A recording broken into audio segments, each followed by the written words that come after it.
Let's continue enabling Clash API in Sandbox. I have a normal or usual configuration, inbound just one, there's no ton, also HOA2 connecting to the server, which is running here. And then the second outbound is direct, so actually we have two outbounds, and then the route is empty. So going to the configuration, let me show you from the beginning.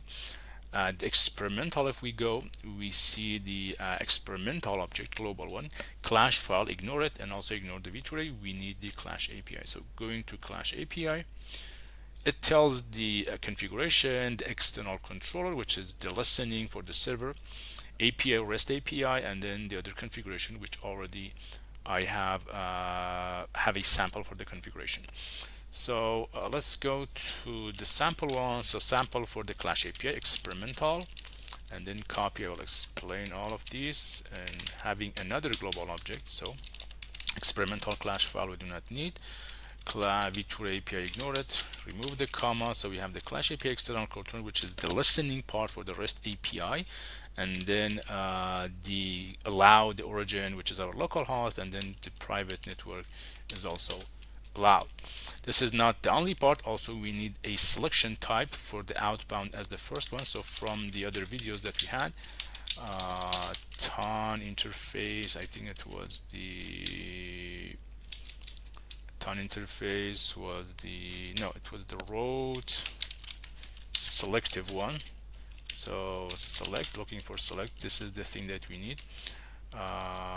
Copy the object, going back to this, and as a default one, pasting it. So having a comma here. The first one is the HY2, and then the second one is the direct one as we configured on Clash. So this is HY2, everything is okay. And also notice the tag in Clash, we name it proxy. This can be any name that you like. For example, I name XYZ just to show it's just a name. So the first outbound, showing what we have. The first outbound, which is the default one, is the selection type, a group proxy. And then we have our HOA2, and then we have the direct one, route is empty, and then we have experimental, which is a controller for the Clash API. So ignore it, close the Vim, and then having the sandbox running, the server is running here, and then running the API, Clash API. Running it again, the config JSON, I should provide -c for the configuration. So it's up and running. Let's scroll the, actually have the 28 one. It should go to the tunnel. So we have over the proxy, we have access to the proxy server. You can see that. So let's repeat the same process that we had, the same request for -x get one. This is an HTTP request. Do not confuse this lowercase x with this uppercase. This uppercase is a HTTP request, a web request for REST API. So HTTP localhost and 7000, and then you can see hello Clash. If we check for version as we did with Clash one, you can see the premium one, and then it says the sandbox 1.12.18, which is the version of the sandbox that we have here.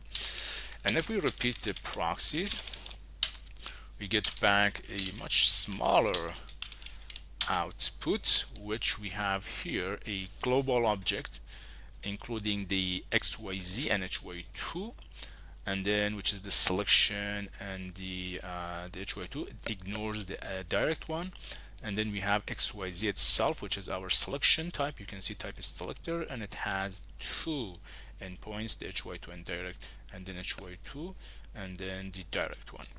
So we should be able to access actually XYZ as a selection type, and you can see the now one is HY2, which means we can update it dynamically, or dynamic route management, with this request that we have. We changed the verb to put, which means updating an endpoint in REST API, and then we have our payload, which is a JSON request. So the name for the default selection here should be right now as HY2. We make it direct one. So let's check it. It's the server one. If we change it to direct, we have the direct one, which is my IP address. Changing it again, we can check it again. The now is direct. Changing it to hy2. My AP is the same, but request through the tunnel has changed. Also, we can check that this is the hy2 one.